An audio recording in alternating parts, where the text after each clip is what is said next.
Hey guys and girls, it's Daniel Walsh from Your Property Wealth. Today I'm here to talk to you about redraws and offset accounts. What is a redraw, what is an offset account, and what are the benefits to having one or the other? So first I'll just go through exactly what a redraw account is and then exactly what an offset account is.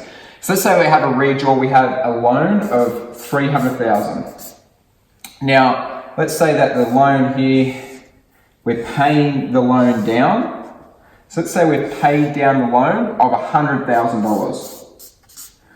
So what we're doing essentially is we're paying it down the loan over time, but at any time we can actually redraw that money back up to its original amount, which is the $300,000, and we can go spend that on whatever we want.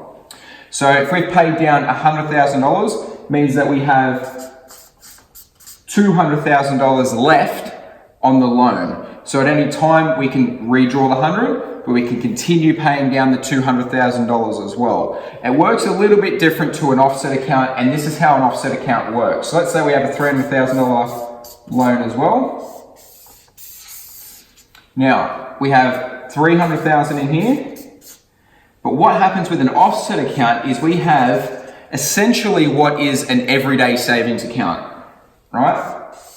And that is attached to it or linked to the actual loan, so the investment loan, right?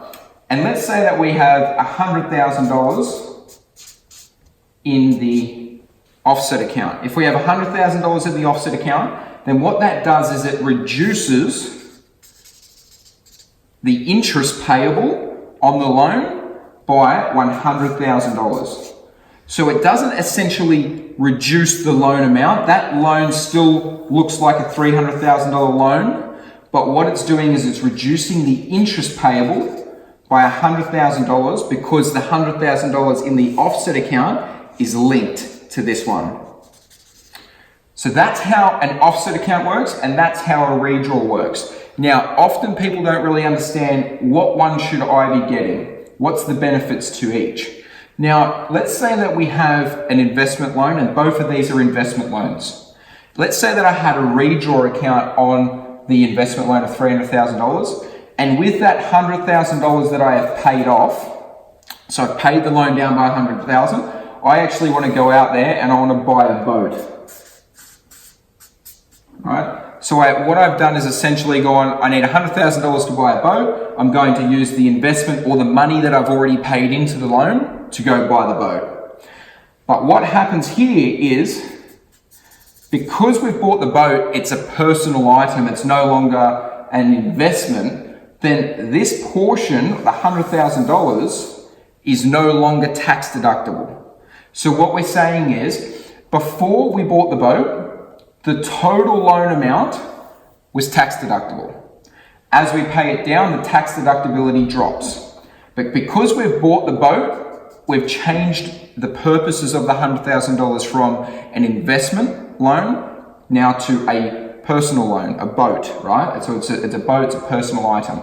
So what we can't do is claim any deductions on the $100,000, but we can still claim on the $200,000. Reason being is that $200,000 still belongs to the investment property.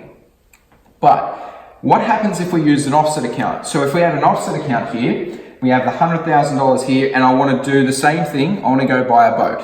So what I would do is I would take the money out of the offset account and I would buy the boat. But as we were talking earlier, that loan amount hasn't changed, right? It's still $300,000.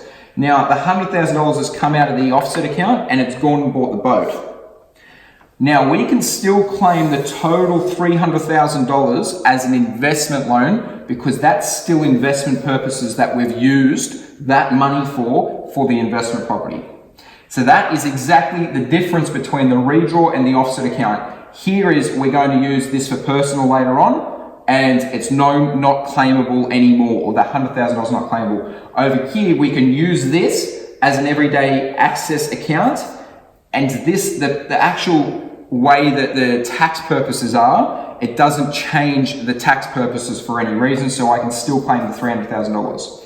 One of the other benefits is, because it's an offset account, it's an everyday banking account, this you can have a card to. So we can treat this the same as any other account. I can buy my groceries out of it, I can do whatever I want. Generally, it's not always the case, but generally you can't have a card to the redraw facility on a redraw loan. And what that means is you cannot go to the bank and buy groceries with your $100,000 redraw. You'd have to transfer the $100,000 out into another account, which is your everyday account.